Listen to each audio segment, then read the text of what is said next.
que no juega, que no está con nosotros, y además yo sé por parte del club que el club quiere ofrecer a este jugador, pero jugador, además con su gente, deciden diferente. Estoy decepcionado por eso, porque creo más en cosas de fútbol que en contratos, porque... Nah, di sini dia sampaikan di Instagram resminya, di story ya teman-teman, bahwa ribuan rumor dan tidak ada yang tahu kebenarannya. Nah, sedangkan dia sendiri tidak mengklarifikasi kebenarannya seperti apa yang dilakukan oleh Ronaldo, Messi. Jadi dari digital media itu yang mungkin jadi perhitungannya mereka.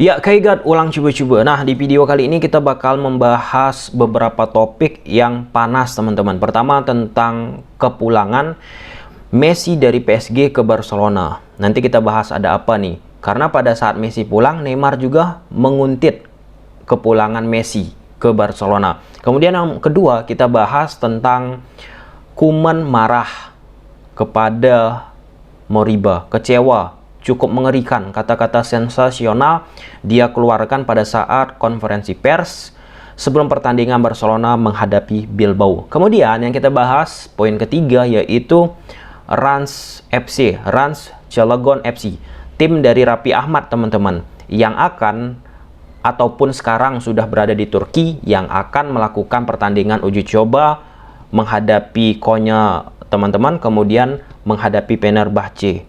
Ini menarik, teman-teman, bahwa yang undang ataupun yang membuat turnamen ataupun uji coba tersebut, teman-teman, bukan turnamen ya, uji coba lebih tepatnya, bukan Rans FC, tetapi Fenerbahce yang mengundang Rans FC. Nah, jadi kita bahas kenapa Fenerbahce, klub yang memiliki sejarah yang sangat kuat di Turki, mengundang Rans FC yang tidak begitu banyak supporter, yang belum begitu memiliki basis yang besar di Indonesia. Oke, dan topik-topik tambahan nanti kita bahas di selingan-selingan topik utama yang kita bahas, teman-teman. Kita langsung masuk ke topik pertama, kepulangan Lionel Messi ke Barcelona yang diikuti oleh Neymar. Teman-teman saksikan dulu video kepulangan Messi ke Barcelona.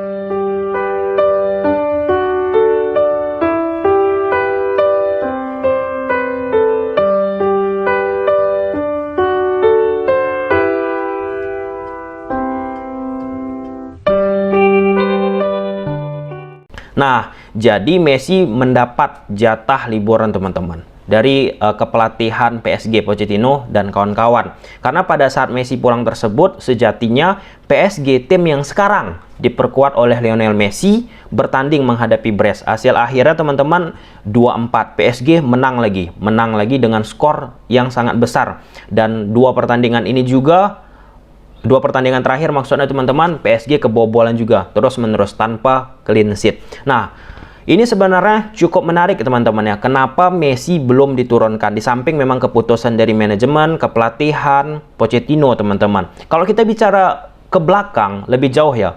Lebih jauh kita bicara personal tentang Lionel Messi. Ketika Messi bersama Argentina, ketika Messi bersama Barcelona, selalu tuh ketika Messi tidak dimainkan, dia pasti marah. Quote and quote. Dia pasti kecewa. Dia pasti mengeluarkan ekspresi yang tidak puas ketika dia tidak bermain, teman-teman. Itu ketika di Barcelona. Sekarang ini terjadi ketika dia bersama PSG. Ya, walaupun memang ini pure keputusan dari pelatih.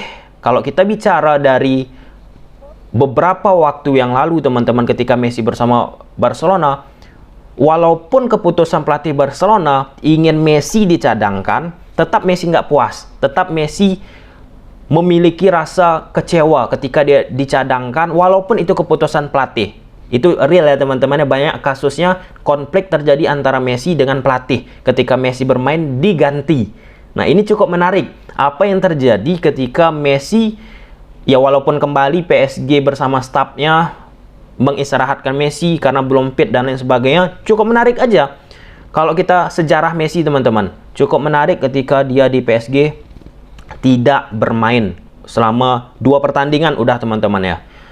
di Ligue 1. Nah, itu isu yang cukup hangat teman-teman ya, karena banyak sekali netizen di Spanyol, Barcelona, Katalan teman-teman membahas hal tersebut karena dibilang fisik Messi belum siap di PSG dan lain sebagainya, karena terus itu disangkut pautkan dengan di FC Barcelona. Pada saat itu keputusan pelatih FC Barcelona juga banyak karena fisik, istirahat lah, inilah, tetap Messi nggak puas.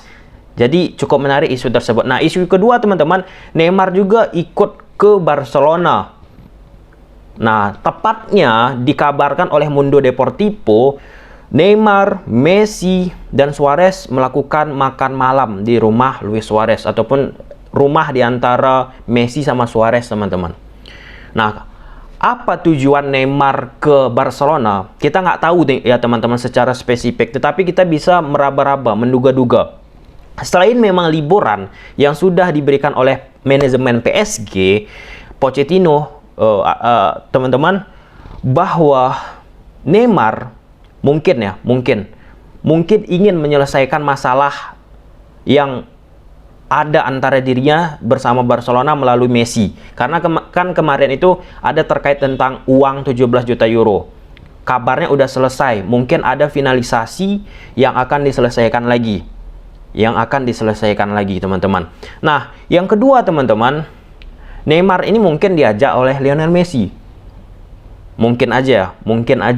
Tapi kita nggak tahu secara jelas apa yang terjadi, karena kita berkaca juga tentang apa yang terjadi sama Lionel Messi. Kalau teman-teman ingat, ketika Messi keluar dari FC Barcelona, banyak terungkap tuh bahwa ketika Laporta diumumkan resmi menjadi pemenang calon presiden FC Barcelona, ini nggak terendus media pada saat itu. Apa yang terjadi? Rupanya diam-diam, senyap teman-teman, Laporta datang ke rumah Messi, bertemu untuk membahas kontraknya. Gila nggak tuh?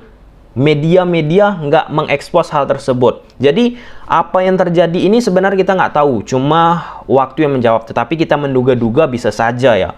Bertemu dengan Suarez, bertemu dengan Messi, Neymar, reunian, ya bisa juga seperti itu teman-teman. Di samping memang Messi masih banyak meninggalkan barang-barangnya, baik itu di FC Barcelona, Piala Juan Gamperna teman-teman, pemain terbaik masih dia tinggalkan. Kemudian beberapa hewan peliharaannya yang disampaikan oleh netizen di Barcelona, Katalan, masih ditinggalkan di rumah lama Lionel Messi. Bahkan Messi juga membawa istrinya, anaknya, dan Pepe Costa, orang kepercayaan Messi, dan membawa koper yang cukup besar juga ya, yang mereka bawa di FC Barcelona. Itu hal yang cukup menarik teman-teman ya.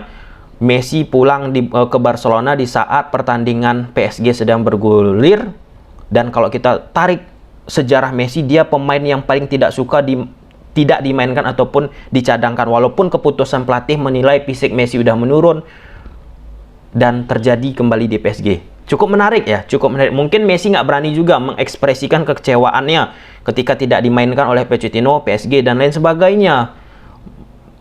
Dia tunjukkan dengan pulang ke FC Barcelona. Banyak sih spekulasi-spekulasi. Kalau teman-teman menonton Messi, pasti sering drama-drama Messi tidak mau dicadangkan atau tidak dimainkan, banyak terjadi di FC Barcelona.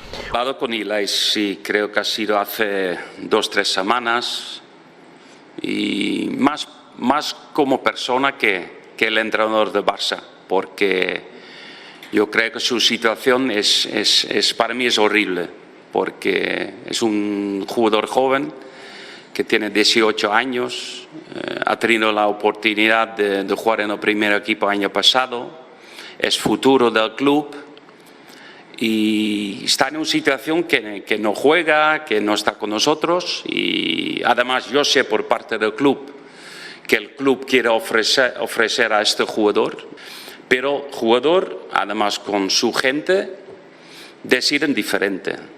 Estoy decepcionado por eso, porque creo más en cosas de fútbol que en contratos. Oke, kita masuk ke pemain yang sangat hebat di dunia teman-teman, yaitu Ilaix Moriba. Pemain berbakat di dunia, pemain bisa jadi legenda. Apa itu? Akhirnya teman-teman, seusai kita membuat video beberapa waktu yang lalu terkait tentang Laporta memberikan tanggapan kepada Ilaix Moriba yang tidak mau menurunkan gaji ataupun malah menaikkan. Kali ini Koeman memberikan justifikasi, memberikan argumen yang cukup menohok. Apa argumennya teman-teman? Bahwa situasi Moriba ini cukup ngeri. Dan yang kedua teman-teman, Koeman kecewa kepada Moriba. Dan ketiga, Koeman nggak menyangka bahwa pihak dari Moriba ini mementingkan fulus, mementingkan uang teman-teman. Jadi singkatnya, Moriba bersama agennya teman-teman ya, kan sekarang dia mendapatkan gaji 2 juta euro per tahun, kurang lebih ya, seperti itu. Udah pernah kita bahas, teman-teman scroll aja ke bawah. Jadi mereka ini meminta 1 juta lagi penambahan. Nah, di masa krisis yang dialami Barcelona tentunya sulit bagi Barcelona untuk mengabulkan hal tersebut. Itu juga udah diaminkan oleh Laporta. Dan itu juga udah dikatakan oleh Koeman, situasinya sulit sekarang. Tetapi Koeman tidak menyangka teman-teman, Moriba dan kawan-kawan memilih uang. Memilih uang itu sih cukup dilematis ya teman-teman, situasi Moriba ini. Cukup dilematis teman-teman. Di umurnya masih muda, tetapi orientasinya udah uang. Itu dikatakan oleh Koeman, itu udah dikatakan oleh Laporta. Ini bukan rumor lagi. Dari pihak Barcelona mengatakan Moriba ini butuh uang. Butuh uang. Nah, memang sedikit banyak tingkah ya teman-teman ya, apa yang dilakukan oleh Moriba ini. Karena Barcelona memberikan menit bermain, apa yang terjadi musim lalu, kontribusi yang mungkin cukup positif yang dirasa oleh manajemen, Moriba juga menarik ulur. Dalam situasi seperti ini, Moriba juga udah mengecewakan manajemen, Laporta selaku presiden, sebaiknya memang harus pergi aja. Di samping hal teman-teman, Moriba ini secara viewer memang memiliki bakat yang sensasional. Mungkin teman-teman juga mengomentari ada seperti ini. Dia kan cuman besar aja, cuman bisa passing, apa sih hebatnya? Tetapi dari sisi data teman-teman, cukup potensial di masa depan. Nah, kabarnya Moriba ini diincar oleh RB Leipzig. Nah, RB Leipzig ini teman-teman tim asal Jerman yang berada cukup di papan atas juga, memiliki talent scouting yang cukup pintar dalam merekrut pemain, khususnya di La Masia. Olmo mereka rekrut, kalau nggak salah Olmo juga dari La Masia. Kabarnya juga mereka sedang melakukan penawaran juga untuk bukan RB Leipzig, maksudnya RB Leipzig menawar Ilaix Moriba. Jadi hal tersebut cukup menarik teman-temannya. Nggak mungkin RB Leipzig sekelas RB Leipzig mempunyai talent scouting yang luar biasa lah merekrut Ilaix Moriba tanpa mengetahui bakat yang dimiliki oleh Ilaix Moriba teman-teman. Karena teman-teman, kabarnya juga ya, Ilaix Moriba ini direkrut RB Leipzig untuk kepentingan bisnis juga. Kepentingan bisnis dalam arti apa? Mereka tahu Ilaix Moriba ini berbakat. Nah, ketika sudah mereka kontrak, karena sisa kontrak Moriba ini 1 tahun lagi ke depan, mereka beli dengan harga murah sekarang, kemudian beberapa tahun ke depan mereka jual 40 sampai 60 sampai 80 juta euro. Jadi, bisnis to bisnis sudah nih melalui talent scouting yang mereka miliki. Moriba teman-teman. Intinya sebenarnya ini sederhana. Kalau misalnya Moriba mau menerima dengan keadaan sekarang, selesai. Masalahnya Moriba dan pihaknya tidak menerima. Ini sebenarnya snowball effect, bola salju teman-teman. Ini menegur semua pemain-pemain La Masia. Jangan ikuti tingkah laku dari Ilaix Moriba yang memang di luar nalar ya teman-teman. Dari La Masia diberi kesempatan main mencetak gol musim lalu, tapi mengecewakan Barcelona.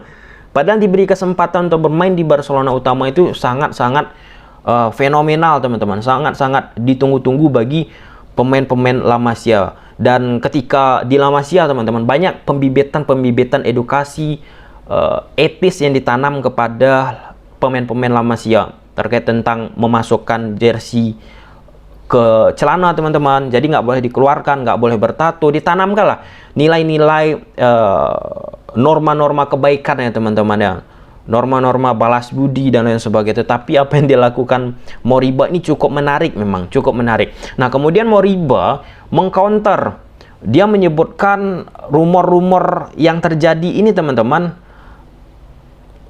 Apa? Sebentar. Dia menyebut ribuan rumor dan tidak ada yang tahu kebenarannya. Nah, di sini dia sampaikan di Instagram resminya, di story ya teman-teman, bahwa ribuan rumor dan tidak ada yang tahu kebenarannya. Nah, sedangkan dia sendiri tidak mengklarifikasi kebenarannya seperti apa yang dilakukan oleh Ronaldo, Messi, ataupun lain sebagainya lah ya. Ini diam sama diam. Spekulasi semakin liar. Tidak ada penyelesaian. Lebih bagus pergi aja kalau udah seperti itu. Kalau udah seperti itu, teman-teman. Oke. Kita masuk ke topik terakhir, teman-teman. Yaitu tentang Rans. Apa alasannya mengundang Rans ke Turki padahal dari segi supporter masih banyak klub sepak bola di Indonesia yang lebih fanatik? Apa karena faktor Raffi Ahmad yang sudah terkenal di Indonesia, tadi kalau kata Korudi kan bukan hanya di Indonesia tapi juga di Asia. Buat Mas Ari, bolasport.com, sebenarnya memang kami diundang sama Fenerbahce, Rans Entertainment dan juga Rans Cilegon FC-nya. Memang kami tim baru, tetapi karena memang ada misi yang sama-sama, kita ingin mengangkat kebudayaan dari masing-masing negara dan juga pastinya juga dari sport tourismnya. Jadi dari digital media itu yang mungkin jadi perhitungannya mereka. Memang ini kami tim baru benar, tapi ini juga merupakan satu pengalaman buat kita.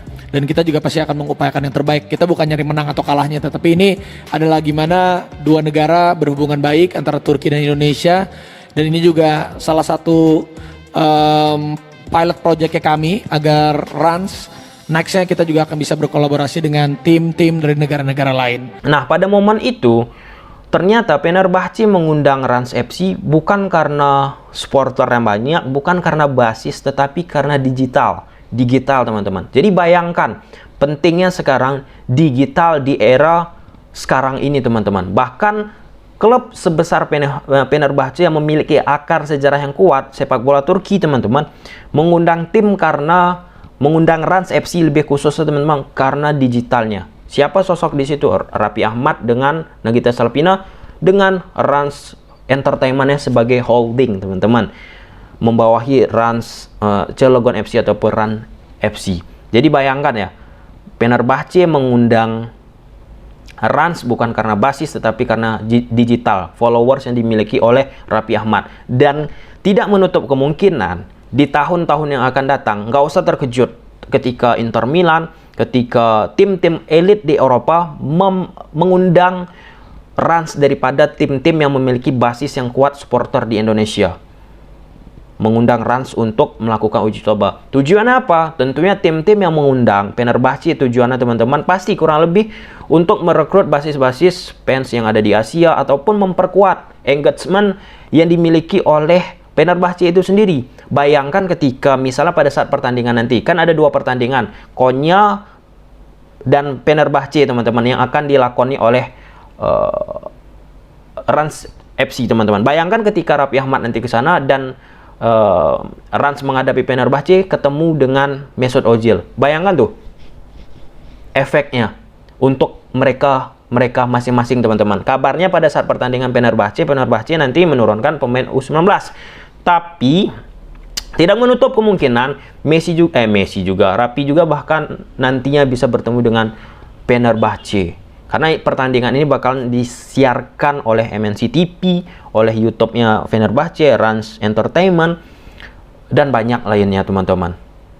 Bayangkan aja lah sampai situ. Jadi ini ya pantas lah Fenerbahce juga mengundang Raffi karena kecerdikan juga ya dari Fenerbahce melihat sisi Raffi ini yang terkenal menjadi influencer di Indonesia, teman-teman, bahkan di Asia dengan jumlah followersnya. Oke lah, kita lihat nanti, teman-teman, bagaimana drama-drama yang terjadi di sepak bola di liga-liga yang ada di dunia. Sampai situ aja video, teman-teman. Kalau suka, teman-teman, video ini udah tahu apa harus kalian lakukan. See you di next video. Bye.